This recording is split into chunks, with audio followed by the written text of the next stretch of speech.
Tonight we're going to cover why you should be on LinkedIn. Again, I mentioned if you're an active job seeker or if you'd like to take control of your career management and have control over your online presence, you should be on LinkedIn.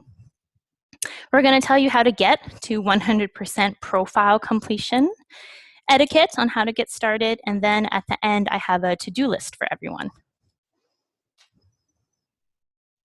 So what is LinkedIn? LinkedIn is the world's largest professional network with over 300 million members. And I have a stat that's going to be in the next slide, but these 300 members are not just job seekers, are not just working professionals. They are also organizations and hiring managers and recruiters. And really, the way I like to look at LinkedIn for someone who's very new to it, it's like an online Rolodex. So if you have a Rolodex or a pile of people's business cards, it's the same concept, it's just online. So who uses LinkedIn? A lot of people. Again, back to that over 300 million people stat. But also companies. So for example, LinkedIn operates the world's largest professional network on the internet with more than 347 million users, 200 countries and territories. So it's also international. And this is great for people who are considering relocating, or if you're interested in working for an international company that has a local presence. So for example, Nike has a big local presence in Portland, Oregon, but they're an international company. So this is a way to connect with peers outside of the States. So I'm not going to go over all the stats, but hopefully you got a chance to get a sense that a lot of people are on LinkedIn for a lot of different reasons, to find work and to find talent. And those who are finding talent are recruiters, are hiring managers. And this stat kind of blew me away because 90% of recruiters are active on LinkedIn. That part doesn't surprise me. But what does surprise me is that only 30% of job seekers are. So a lot of the hiring managers are online, but a lot of the job seekers aren't. And of course, there's other social media platforms like Facebook and Twitter and Google+, but the one that definitely takes the lead is that purple bar of 90% of recruiters. So what's in it for you? When I did this presentation in person last term, a participant just very honestly said, hey, I know my colleagues are on LinkedIn, but I want to know why I should care. And you should care because you want to be found. LinkedIn is a form of the screening process for a lot of organizations, and you don't want to miss being part of that screening process, even if it's informal, even if it means a hiring manager is looking for you and Googling you. If that's part of their screening process, you want to be a part of that. Also, resumes are just simply not enough. LinkedIn is a supplemental material to your resume and cover letter, and it really provides more information about you, since some online applications can be very limiting, depending on what kind of organization you're applying for. So it just adds more dimension, adds more about you and why you're a good fit. Also, the part that I think is most valuable is that you can contribute and share knowledge. You have access to people you normally wouldn't have access to on a day-to-day. For example, let's say a company has a presence on LinkedIn. Someone from the company posts a discussion. You reply to that discussion. You have a chance of being seen in a way as a thought leader, as someone with expertise to this person in this company, and who knows, it may or may not be relevant to where you want to go. But again, it's just about that access piece. It's about being able to be seen in a way that you normally wouldn't if you weren't on LinkedIn.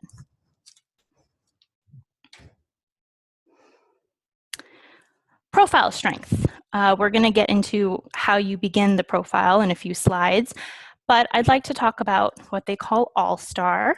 This is kind of cheesy sounding, but this is really important. All-Star means you have a 100% completed profile. That doesn't mean you have the most robust profile or the best written profile. It just means you're done. You completed all the steps, you're at 100%. And this is important because when companies pay LinkedIn to find talent, they will only look up people with all-star status. They don't waste their time. They only want people who are serious job seekers who took the time to 100% complete their profile. So if you don't have a 100% complete profile, you will get missed. So let's build your profile. There's a few basics: getting the right photo, a compelling headline, which is a brief statement of who you are as a professional, a customized URL, so that's essentially like the same thing as having a website. It's just a LinkedIn website. And resume basics, so that would be your experience, your education, your skills, your expertise, and recommendations, which is the online version of a standard letter of recommendation. So this is where you start. This is your home base, your account and settings.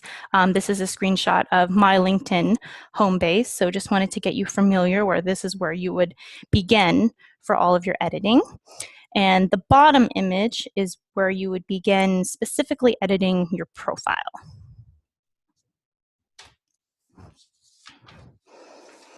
So let's begin with the photo, because that was the first item on starting with your profile. The photo has to be professional. I know that sounds like common sense, but it has to be professional looking. And what I mean by that is not necessarily you hire someone to take a nice photo of you. With smartphones nowadays, you can take a decent, simple photo of yourself, but it has to be a good reflection of you, and it has to be professional, and it has to not be pixelated. It can't be fuzzy. You don't want anyone squinting and going, oh, well, what does that person look like? You want it to just be really obvious, and that they don't have to like zoom in or be like, you know, that photo, I just can't make what that person looks like. So I have a question for you all, and you don't have to answer in the chat box, but my question is regarding the headline. So in bold, my first bullet point, I say, it's not a job title. Can anyone guess why just a job title doesn't make for a strong headline? So I'm going to give you a few moments, and again, you don't have to respond in the chat box. Just take a couple moments to think about this, and I'll repeat the question one more time. Why doesn't a job title make for a strong headline?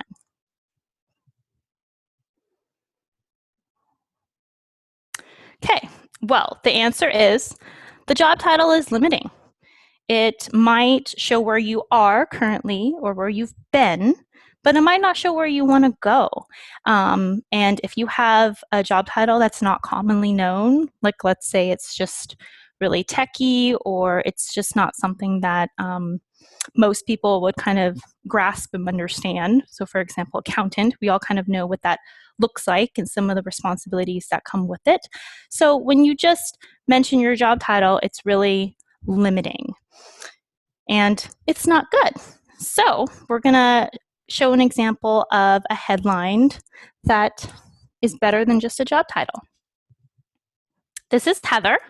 Heather's job title currently, when she had this headline, was social media coordinator. As you can see, her headline is social media and digital strategist. So it explains how she knows how to use social media, but she also knows all things digital. And she knows it in a way that's strategic and big picture and through thoughtful approach. See how that's kind of expands her world more than just social media coordinator. It kind of just opens up to, I just don't do that. I do digital strategy.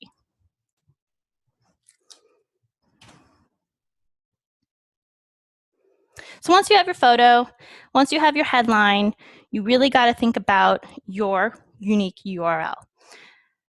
LinkedIn is funny that when you sign up, it'll give you a default URL. It'll usually use your name, but it'll add like numbers. It'll be like your name and 1252JX. This needs to be clean. So the orange arrow, you can see Kirsten's URL is just Kirsten Gauthier Newberry. It's simple, it's just her name, it's easy to remember, and this is especially important if you include your LinkedIn URL on your resume or in your email signature. If the hiring manager or recruiter wants to look you up and they have to kind of manually type it, make their life easier. Make it something simple like this, where it's just your name if you can.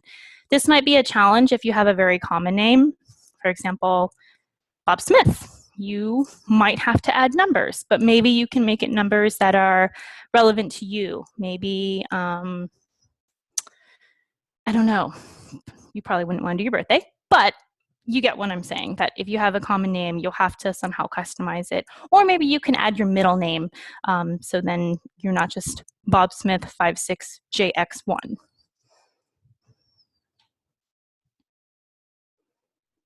This part, I personally think, is the hardest part of the LinkedIn process, your professional summary.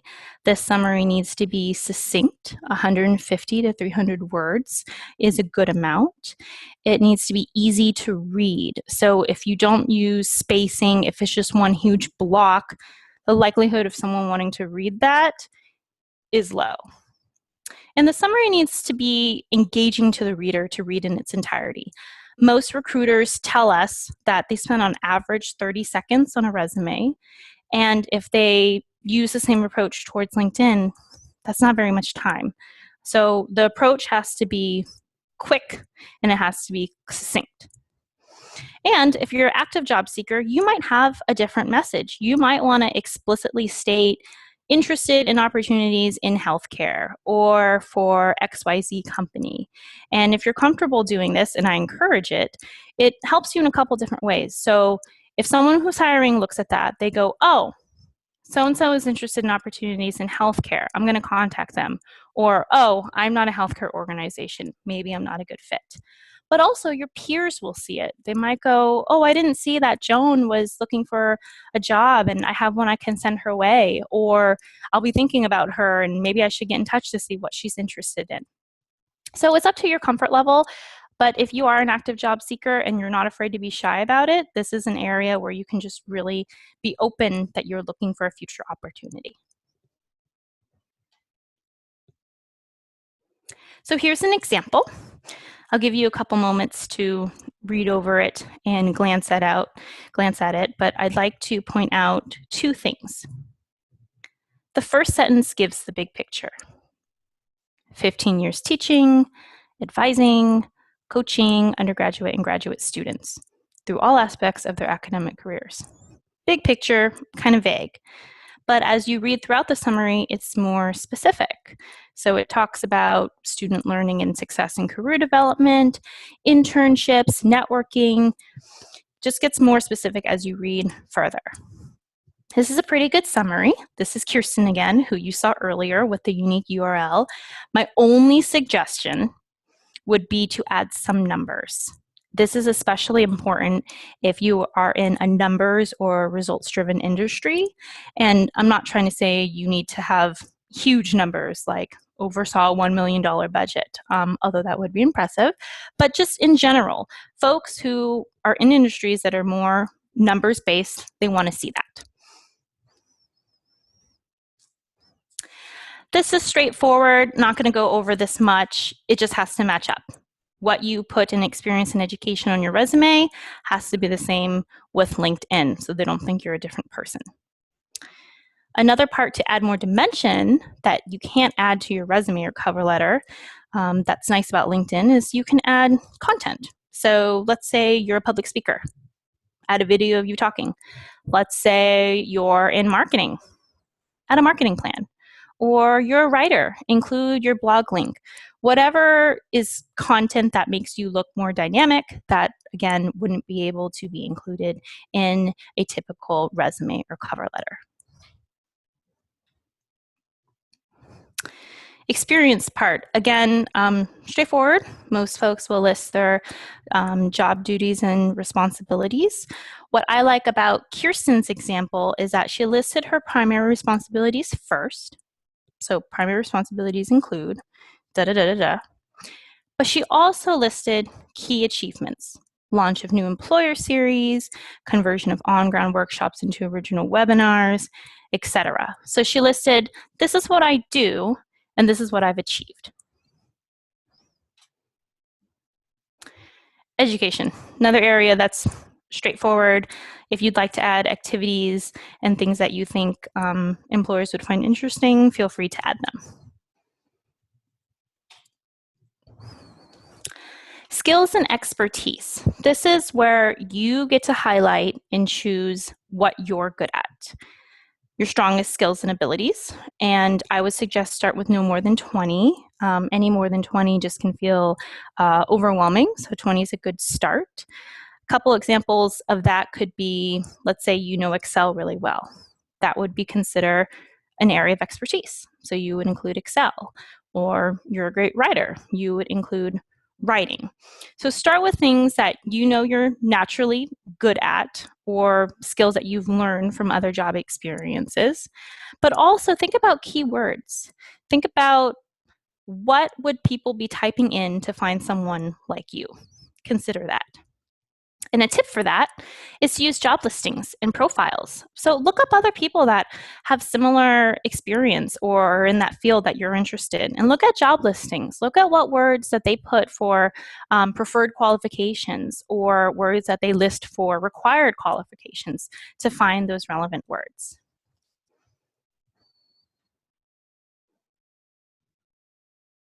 Here's an example of what it looks like. So this was Kirsten's profile again. So she put career counseling, career development, student affairs, and all these faces that you see on the right-hand side are people who endorsed her for those skills and expertise. These are people that said, yes, I know she knows how to do this, and I'm going to let others know that I am vouching for her for that skill or for that expertise.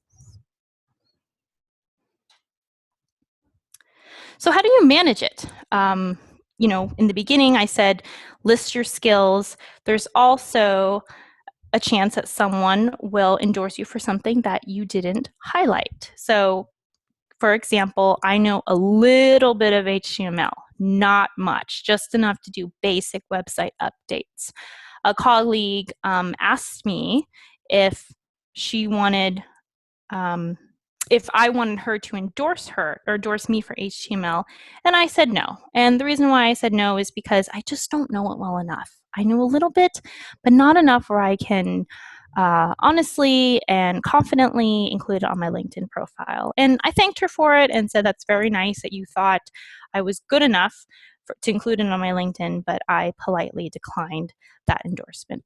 So you might get folks that endorse you for things that you're like, well, you know, you've seen me do that once, or you may think I'm really good at that, but actually I'm not.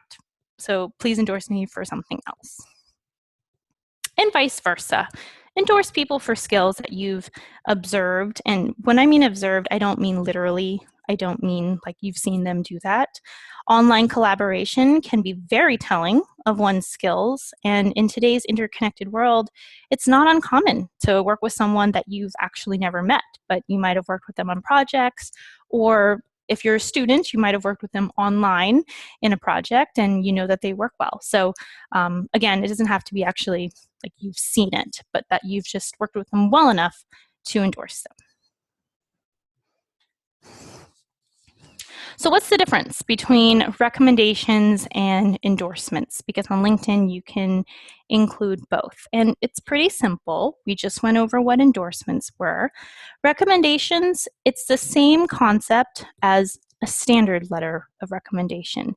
And usually it's solicited by you. So usually it's you asking for someone, hey, would you write me a recommendation on LinkedIn for my job at XYZ company or for the time that we worked on this one project?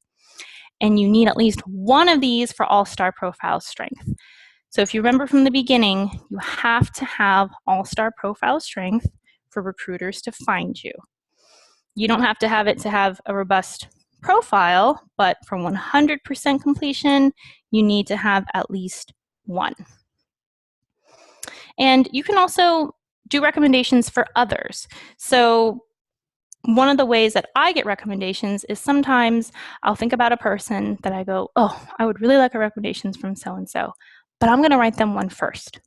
So if I can confidently talk about our experience, I will write them one first. If they accept it, then I'll ask, hey, would you mind writing me a recommendation? Most people are grateful that you even thought of them and that you thought to write them a recommendation before asking. So that's one approach, but you can certainly do the standard, would you please write me this recommendation? Brief example, I don't have the whole recommendation listed because I think that you'll get the idea. So here are 2 recommendations under one position.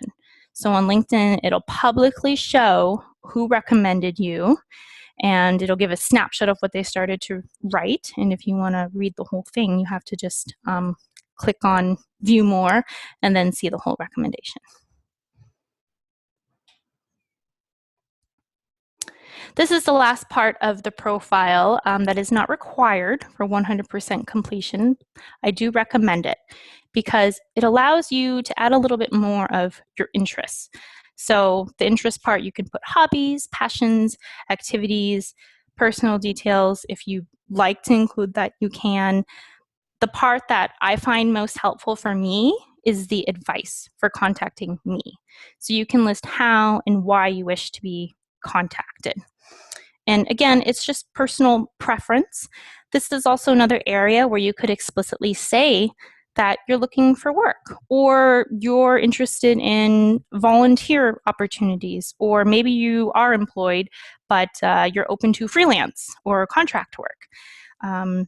Another part about this personal info area that I like is that it's a strategic way to showcase lifestyle interests. Some companies may look for that. I mentioned Nike earlier. If you want to work for Nike, you better include some sort of sport-related hobby or sport-related passion, because they're going to want to see that. Even if you're a runner, but you're not going to work in the running department, they're just going to want to know that that's something important to you, that that is part of your lifestyle. Here's an example, personal info. Very simple, some interests, and advice for contacting. Heather wants to be contacted at Twitter. So she just wrote, contact me on Twitter at HemClendon. For me, I didn't write like a personal email, but I wrote something along the lines of, I'm open to informational interviews and would be most helpful if one is interested in higher education or event management. So I kind of gave like a snapshot of, I'm open to meeting anyone for an informational interview, and then here are areas that I'd probably be most helpful for you. So you can go in any direction, but it just gives a little bit more of your voice. It gives an opportunity to just include more about you.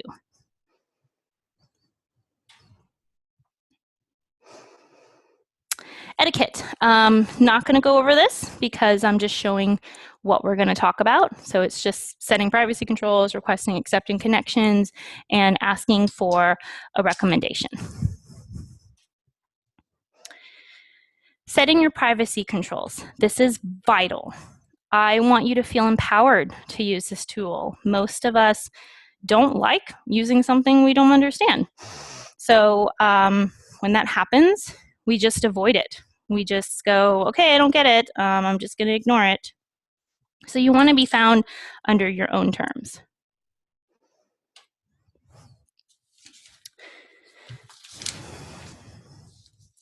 Not going to review all of this, but the 2 main important ones are broadcast and profile views. So under the broadcast section, that basically means you're saying, okay, world, here's what I'm doing, here's my activity, and I'm going to put it all out there. If you are an active job seeker that's currently employed and you don't want your employer to know you're looking for work, you're not going to want public broadcasts. So you can turn that off. I have mine off because whenever I do updates, I do a lot. So it's not like I'm hiding anything, but when I do updates, I probably do at least 5 to 10, and to me. I just don't want my network to find that annoying. The other part that is of most importance is how you view others and how people view you. So if you don't allow others to know that you viewed their profile, so it'll say Olivia Yang viewed Bob Smith's profile, you won't get to see who viewed your profile. I think that it would be nice for anyone to know who views your profile. And again, this is a professional space. So up to you, but the way I view it is, wouldn't you want to know if someone's looking at your profile? So if that's the case, you need to let others know that you're looking at them.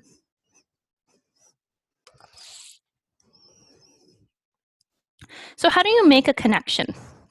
This is what a standard connection box would look like. You do not want to use the default. I wrote it in all caps for a reason, right next to that orange arrow. Do not use the default. It's not personalized. It sounds generic. If someone doesn't remember you, they're likely going to ignore it.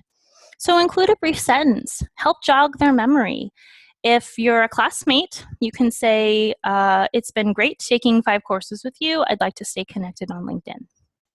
Or maybe you don't know this person very well, but you volunteered with them. You could say, I really enjoyed volunteering with you at the hospital fundraiser. Let's stay in touch. Just something that makes them go, oh yeah, that's who I met. Oh yeah, I know this person. So don't use the default.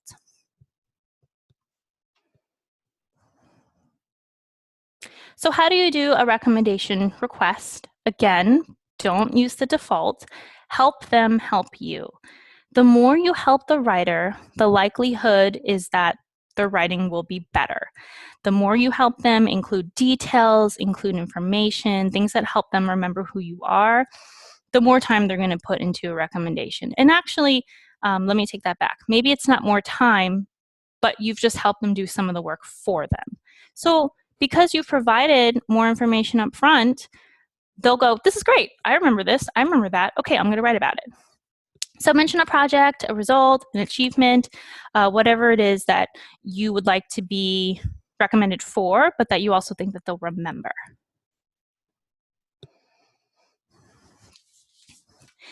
Here's that to-do list that I mentioned in the beginning.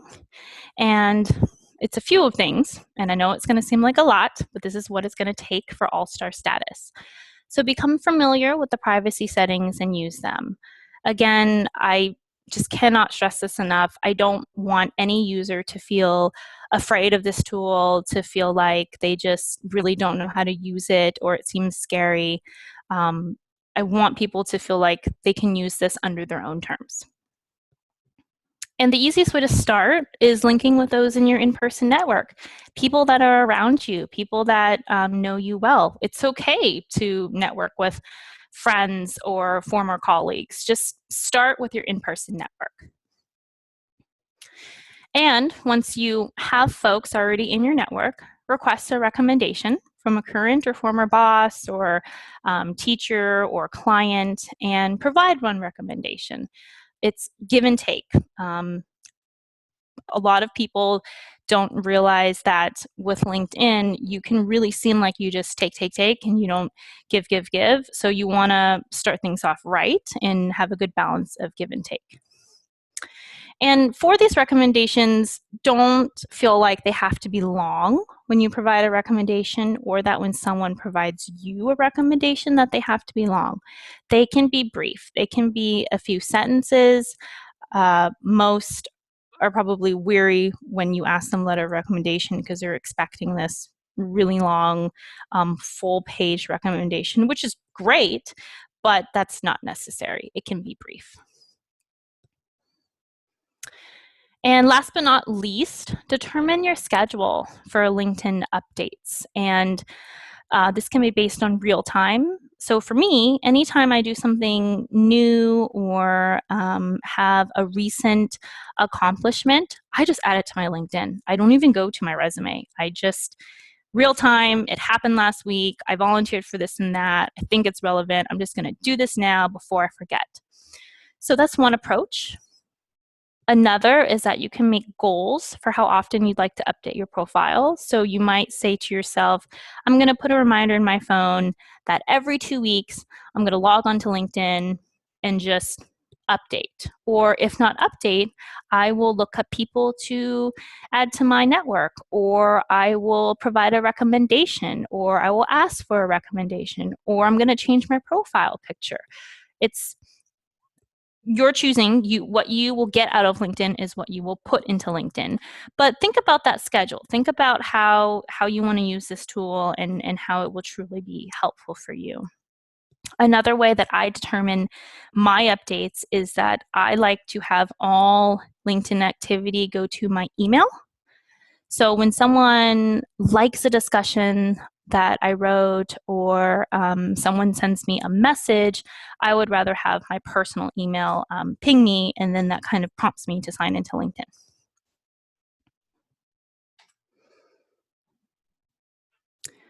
There's also additional resources. So if you forget everything I mentioned tonight, have no fear. LinkedIn has a help center, and you can type in questions and use this resource.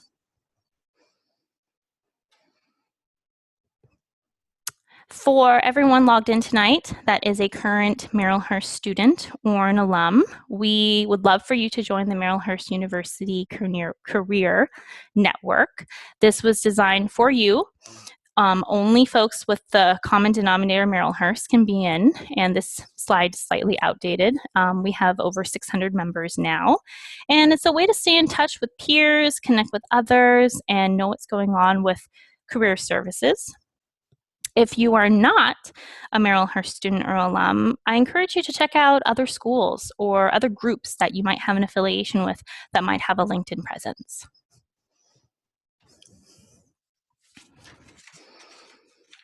And once you get all the basics down, 1 month from today, I will be facilitating LinkedIn Part 2. And this is the more advanced version. We'll talk about LinkedIn Premium, which is a subscription service that job seekers can pay for in a month-to-month, but there's also a free demo for you to test it out. So I'll talk about that.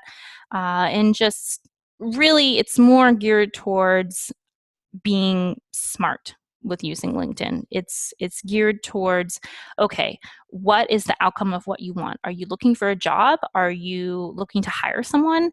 What is the outcome? And we just talk about tips on how to get there.